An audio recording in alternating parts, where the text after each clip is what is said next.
1470 WOCA. Ocala.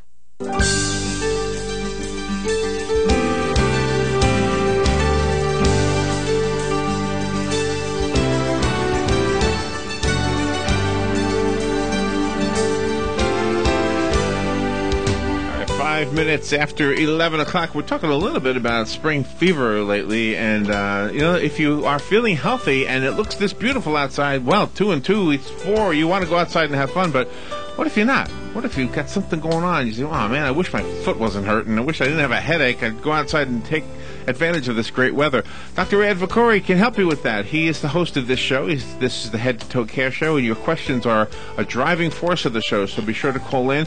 And of course, you need to know Dr. Riadh Fakhoury is a chiropractic orthopedist, and he's the owner of Fakhoury Medical and Chiropractic Center with lots of different services and different specialties over there.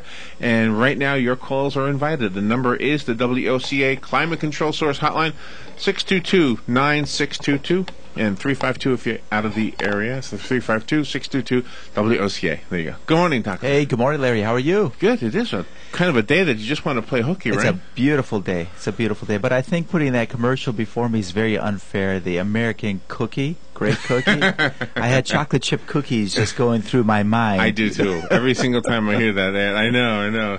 And they're so big over there. I think that's the weakness for us guys is chocolate chip cookies. You right? think? I Yeah. think so. I think so, it's pretty international.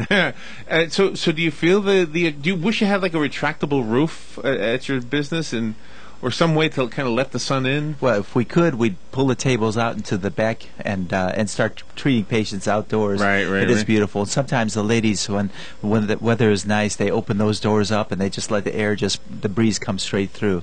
But that's something we're blessed with, and we're moving into a nice time. And the sports are an important part of this time. And there was a story the other day. I think it was a baseball player. Forgive me if it was a different sport, but the guy had. Was it called plantar fasciitis? What is that thing with the foot? Plantar fasciitis. And how he described it was, it feels like he's walking around or running around with a marble in his shoe. Yeah, it is. It feels. I like the windows. People just wave. Yeah, you know? wait till we're in the mall. And I know that guy too. Oh, okay. So the plantar fasciitis, I had it personally. You did? I actually had 2 injections, and it didn't help. But what did help was getting an orthotic and getting a deep massage, getting ultrasound on the bottom of the foot, which is how we approach and treat plantar fasciitis. Rarely do we have to go as far as an injection with that. And we have a specific technique called Graston that Dr. Joe Hutchison does in the office, which is extremely helpful with plantar fasciitis. But the marbles on the bottom of the foot is a good description to me. When you have plantar fasciitis, you're sleeping at night, your foot curls up naturally, and that tendon is getting short. The first step you take in the morning, you're just tearing that tendon open on the bottom of the foot, and it just pulls away, and it feels like a knife is just going right into your heel and twisting. It is extremely uncomfortable, and it's a little depressing too, because you wake up in the morning, you're vital, you're ready to go, you step out of bed, the first step you take, jab in the bottom of your foot, you're limping and you're just hobbling, and as it loosens up, it reminds you a couple times in the day, but then when you sleep at night, the same thing happens again, and this is why sometimes people don't take care of plantar fasciitis, because as the day goes on, they say, oh, it's feeling better, let me leave it alone, and then it just gets progressively worse, where it just starts hurting through the entire day instead of that first step in the morning, and it's easier to get it early on, because if you allow that tearing of the tendon away from the heel bone, the calcaneus, you start developing a spur on the bottom of that calcaneus, which gives you secondary problems. And like we said, one scenario can lead to another scenario, and then you start limping during the day, and guess what happens when you limp? Makes it worse? Yeah, the knee starts bothering you, the hip starts bothering you, the back starts bothering you. You change your entire mechanics around the pain. And life is funny that way. Our bodies react to pain, where if somebody's having pain in the right low back, down the right leg, which way do they lean? They lean to the left. They go away from it. And the more they get used to leaning to the left, the body gets tight on the left side and stretched on the right side. The muscles get short on the left and long on the right. And then when they stand up, the body stays in that pattern. And then what that does is mechanically they have problems because of that and accelerated arthritis. So our natural instinct is sometimes self-defeating, it sounds like. Sometimes it is. All right, you have a phone call, Doctor. Good morning. You're on there with Dr. Fakhoury. Good morning, everybody. Good morning. The subject you just brought up, the plantar fasciitis, Yes? I had that twice, and that is so painful that I couldn't hardly walk. I went in the first time many years back, and I had the injections, Yes. and that did good for 8 years. Then I had it again in the same heel, and the second time I had the injections, and it seemed good. It was working okay. I was feeling better. And I went to, a few days later, I went to step up on a fender of a trailer. Mm-hmm. And when I did, I felt a tear. I couldn't hear it, but I felt a tear in my foot, just like you were ripping pages in a phone book. Right. Oh, and the pain just got so Incredible. tremendous, I almost fell. And then I went back to the podiatrist, and he said that was good that happened, because now it can heal. And after that, the pain went away, and I haven't had it now for about 5 years. Good. Good. Very So, good. I mean, that ripping was a good thing. Wow. It's sort of hard to say, but I think what happened is that the tearing brings blood to the area, and then that heals with a scar tissue. And now what that scar tissue is a spacer between the heel and the tendon, and it slackens and loosens up the tendon so it's not so tight. The problem with plantar fasciitis is that the tendon is too short, because your foot is flat usually, that the tendon is too short for the bottom of your foot, because the flatter your foot gets, the longer it gets, but the tendon doesn't stretch out, so it starts to tear away from the heel. And what probably happened in that scenario is you tore, it's going to bleed, it's going to heal with scar tissue, which almost adds a little extension to your tendon, so it allows it to become a little longer. And that's probably what the podiatrist was saying. So with a functional medicine point of view, because for me personally, I can relate with you, they actually had me in a boot at night to try to pull the foot back and stretch the tendon. However, when that wasn't working, I started thinking about functional medicine and what can we do to correct this problem from a functional, more proactive point of view instead of just reactive for the pain. And then I realized that I needed an orthotic in the bottom of the shoe and underneath my foot to lift the arch up, which basically shortens your foot, makes it shorter, which then slackens that tendon at the bottom. And instead of injections in that scenario, let's break up the adhesions and the scar tissue, which elongates the fascia, the tendon also, by stretching it out. So I think you found a good resolution. Just it's interesting to hear about your resolution, because that opens my mind to think that. So thank you for your feedback. Oh, and one other thing. With I'm using the 10-second inserts in the shoes now. Okay. From Biddings, and they seem to, after the second episode, I used those. But also, when the first time I was told to exercise, put my feet back and lean against the counter and flatten your feet out to where the back of your calves burn. Right. And I guess that's a stretching of that. So that's a good thing to do too. It is. You want to stretch the calf out, the gastrocnemius muscle, and then also get on a step and get on the ball of your foot, and then just relax and let your heels drop down. Let the ball of your foot be on the edge of the step, and let your heel drop down, which will stretch that out also. Or put your foot up against the wall, your toes up against the wall, and don't bounce, but gently lean into it, and that'll stretch the bottom of your foot, the plantar fascia. That's a good stretch. Sometimes people find that rolling their foot on a tennis ball is also helpful, but not too hard, because you can bruise and irritate the area. But all those are methods of elongating and stretching out the tendon, which is very helpful.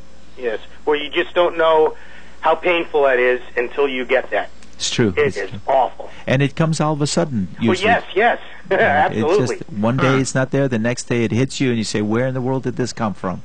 Right. Yeah. Well, thank you very much. I appreciate it. Thank you for your call. And you all have a good day. Thank you. Bye-bye. You too. And so, Larry, we find that quite often, whether it's a plantar fascia, whether it's the neck, whether it's back, whether it's sciatica. A lot of times people will just go. They don't notice it, but out of the blue. One day they just wake up or they just bend and they feel immediate pain, and it brings them in. They like to find out what's going on. They may be anxious about it, nervous about it. They say, you know, I have sciatica, or somebody has told me that I might have a disc problem.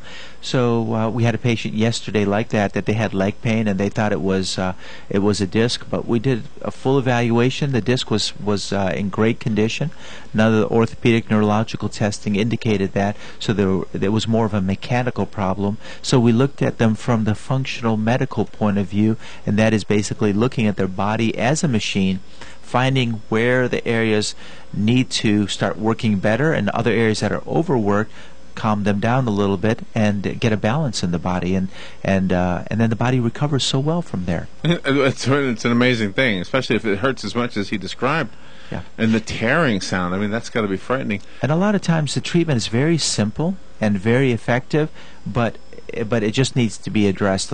Sometimes people are worried about dealing with it, but we have one patient actually on our I think she put a comment on the website just recently that she was in such severe pain. She couldn't stand, she couldn't sit, her leg was giving out on her, and it's just 4 or 5 visits of using a special stretch machine that we have in the office, our massage therapist working the muscles. It's a very gentle treatment adjustment, chiropractic adjustments, using what's known as the activator, where she just lays down and relaxes, and we do the treatment on her.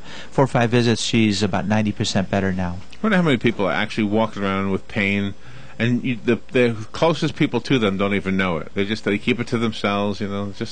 I'm guessing it's more than we realize.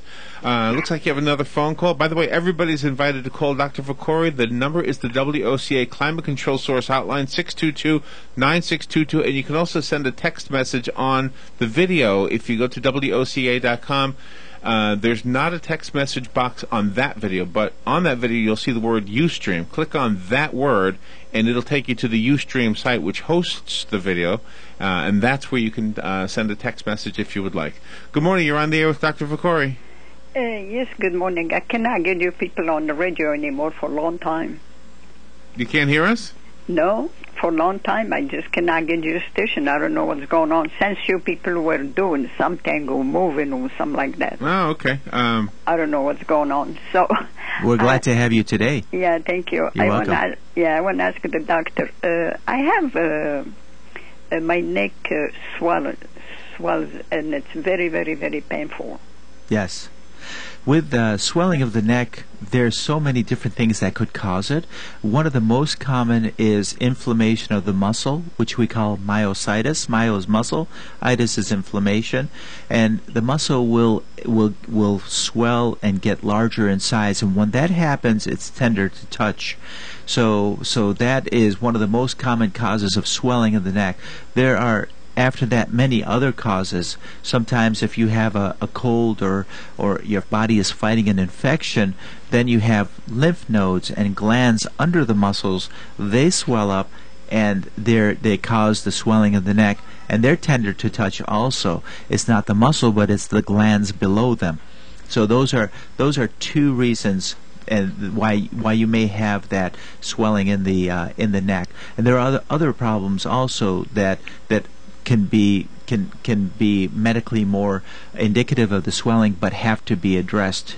So if the swelling is something that is occurring and reoccurring, then we need to find out why your neck is swelling. Is it a gland? Is it a lymph node? Is it a nodule? Is it the muscle? Is it just arthritis that's being irritated, causing inflammation in the joints around? So we'd like very much to follow up on that and find out what is causing that. So, what am I supposed to do? Take ultrasound? Yeah, you could. One of the safest. What's the best, ultrasound or X-rays? Well, it's the over-the-counter medications. People try different ones to the find. No, I don't take medication at all. I don't take anything. The thing that I would recommend for you, which is the safest and the most effective, is getting an ice pack, putting a moist towel around it, and putting it onto your neck for 10 or 15 minutes. Ice cools the area. It reduces the inflammation, and that helps to reduce the pain. Ice is your safest thing to do. If your neck is aggravated after the 15 minutes and bothers you, after you apply the ice, then you may have not a muscle problem, but you might have an arthritis problem. So again, the best thing is that if you get the opportunity, come in, let us take a look at you, find out what's causing the inflammation, and then give you recommendations from there. But in the meantime, ice is going to be your best friend to try to reduce that inflammation. But if I get what's the best to take, X-ray or ultrasound? You know, when it comes to questions on the over-the-counter or on medications. No, I don't take medication at all. I don't care how painful it is. I don't want to get used to that. I think she was asked about the difference between ultrasound and X-ray. Oh, I'm sorry, X-ray and ultrasound. I thought you were saying something else. I apologize. I know. It's okay. So thank you so much. So ultrasound, and thank you, Larry, for that. So ultrasound, for those that don't know, is where it's a piece of equipment that we have with a crystal in the head of the unit that converts electricity to sound waves, and sound waves will cause a pulsation, and when we apply that to the muscles, it pulses and pumps the swelling or inflammation out of the muscles. So when I have somebody with inflammation of the muscle, ultrasound is very good for that. X-ray, when we take an X-ray, it helps us to see the bones and the structures, so that is more diagnostic. That helps us to see if there's any arthritis or spurring, so it helps us look at the bones. So the X-ray will help us to diagnose the problem. Ultrasound is a treatment that helps to reduce the inflammation in the muscles, and we use that at the office. That's one of the tools that we have in our bags of treatment to be able to help somebody. We have the laser for inflammation, and we have the ultrasound for inflammation. So, but yes, ultrasound, that's a very good point. Ultrasound is extremely helpful in reducing inflammation on those people that are having swelling of the muscle. This can be also something that will give you a headache, right? Yes, because the muscles travel from the shoulders and the neck up to the base of the skull, and if they're tight, they will cause a tension headache starting from the base of the skull, and the rest of your skull is covered with muscles, so that will travel up and over and behind in the forehead and behind the eye quite often. Okay, well, thank you so much. You're welcome. Before you leave, can I ask you a question? Yes. Do you listen to us on FM? Yes, on FM all the time. I wish to get your station. Well, I just cannot get it. Let me tell you, I don't know, maybe you didn't know that we changed the number. It should be 96.3 now. Oh. Okay? Oh, okay. Because it was 96.7 and then it was changed. Oh, okay. So you should be able to get us on 96.3. Okay, thank you so much. All right, you're welcome. Bye-bye. And we have another phone call. Okay, very good. Good morning. You're on there with Dr. Fakhoury. Yes, good morning, Dr. McCory. Good morning. With acupuncture, is electricity ever applied to that procedure? Okay, that's a nice question, and they do that. There's different methods with acupuncture. Again, I'm not a specialist in acupuncture, but I've had it personally, and I know basically some of the concepts behind it. But when they're inserting the needle into that acupuncture point, at times the acupuncturist will put an herb on top of the needle, and they'll actually light it, and the heat from that will go into the needle and stimulate that point. That's one method. Another method is sometimes they'll flick the needle and actually just flick it to stimulate that acupuncture point also. A third method is that they'll put a clip on it with a wire that's connected to an electrical stimulation machine, and that current will run into the needle and stimulate that acupuncture point. So there's different methods as to how the acupuncturist will stimulate that point to get a better response. Yeah, would that be used with the harder to treat patients, the electricity part of it? Yeah, they utilize that to be able to help to accentuate the treatment and help that person to get more out of the treatment. For example, if they just do the acupuncture with a needle, the thought process, I believe, is that better response by using the moxin, the herb, or using the electrical stimulation. Yeah, with the electrical stimulation, do they freeze the area, or is there any discomfort, or? There really isn't. When I had it, you feel just a little vibration, but it's not painful. And when they're actually applying the needle, it's really not painful. It's more psychologically stressful than it is physically stressful. You don't really notice it, but sometimes apprehension. So during the course of an acupuncture treatment, it's good to be relaxed and just have confidence in the doctor that's doing the procedure. Okay, very good. Well, thank you. Thank you very much. Bye now. Bye-bye. And you have another phone call. Good morning. You're on there with Dr. Fakhoury.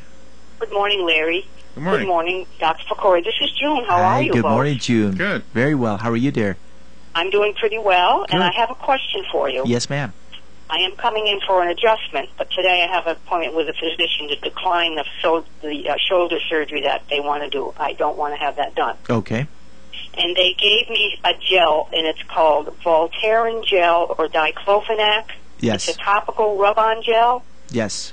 It's by prescription only, and when I got home and read the side effects of it, I was actually afraid of it. And I'm wondering, can something that you rub on your skin like this actually cause bleeding of the stomach and kidney problems and so on? And I will hang up and listen to that answer. Thank you, doctor. Thank you, June. Thank you very much. That sounds scary.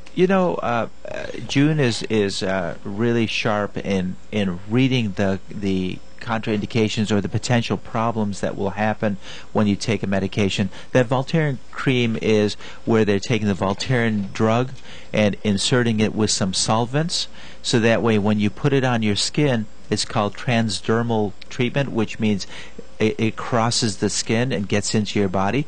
So what happens is when you put that cream on, you're pushing the medication or that drug into your body.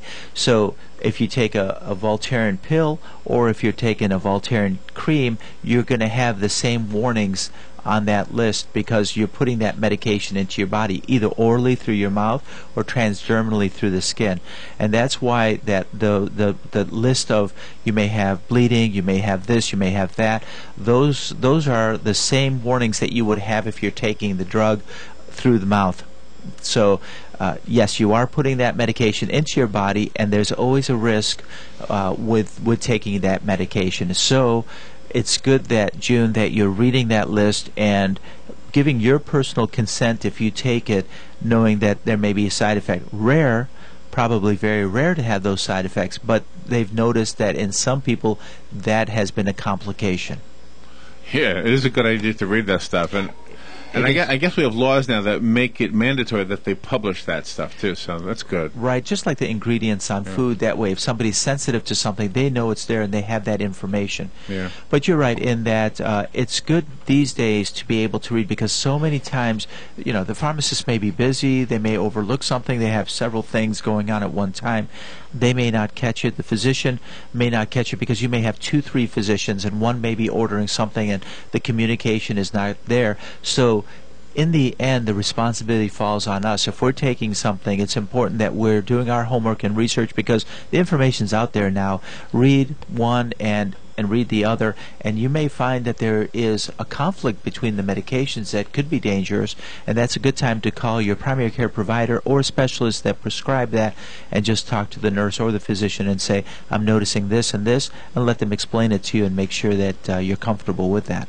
Now, something that wouldn't have that warning on it would be something that wasn't designed for a topical ointment. An example would be, I can't wait to see your reaction to this one.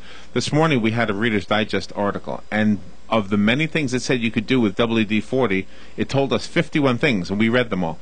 One of them was to rub it on a sore area that's got arthritis, and people are swearing by it, but it sounds like it could do you harm by what, going through your skin and into your system? Right, and do you know why they call it WD-40?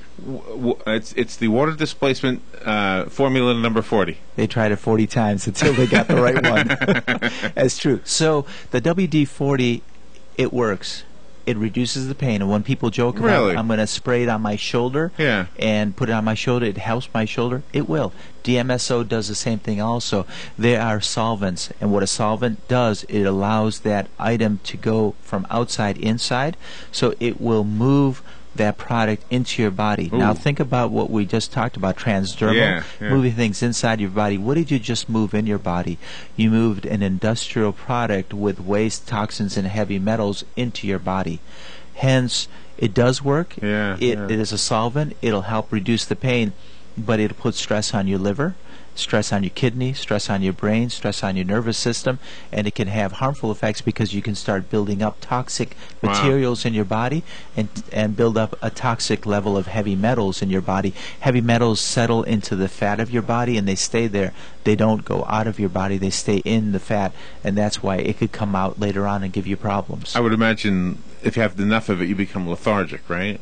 Well, you'll get headaches, lethargic. You can get numbness and tingling in the nerve endings. You can get, it could even cause seizures. There's so many different things that it can do. So, does WD-40 help? It does. But is it adverse? Is there an adverse reaction to it? It can, because it's an industrial product made without the purity of a healthcare product that people know is going into your body. Has to have a certain level of standard. Yeah, really. Of purity. And no warning. That's because right. that's not what it's made for. It's made for garage doors and other things. Right. I looked at the clock again. It's amazing how fast it goes when it's just an interesting conversation. Doctor, how do we get a hold of you? Well, you can call the office at 351-3413. That's 351-3413, and that'll take you to the front desk or our patient care coordinator. Whatever questions you have, if you have a question for me, leave a number, I'll call you back. Or if you'd like to schedule an appointment, you're welcome to do that. We're open Monday through Saturday and accommodate your schedule. If you have questions, the staff is more than happy to answer any of those for you. All right. Thank you, Doctor. Thank you for what you do for all of us. Thank you very much. We will take a little break and be right back. Do you wonder why you continue to experience pain? Is your daily routine affected by your body telling you that it hurts? Let us explain why this may be happening to you every Wednesday at 11 a.m. on the Head to Toe Care Show. This is Dr. Riadh Fakhoury, board-certified chiropractic orthopedist at the Fakhoury Medical and Chiropractic Center, available to serve you and answer any questions that you may have. Again, that's on the Head to Toe Care Show every Wednesday at 11 a.m. right here on WOCA, The Source.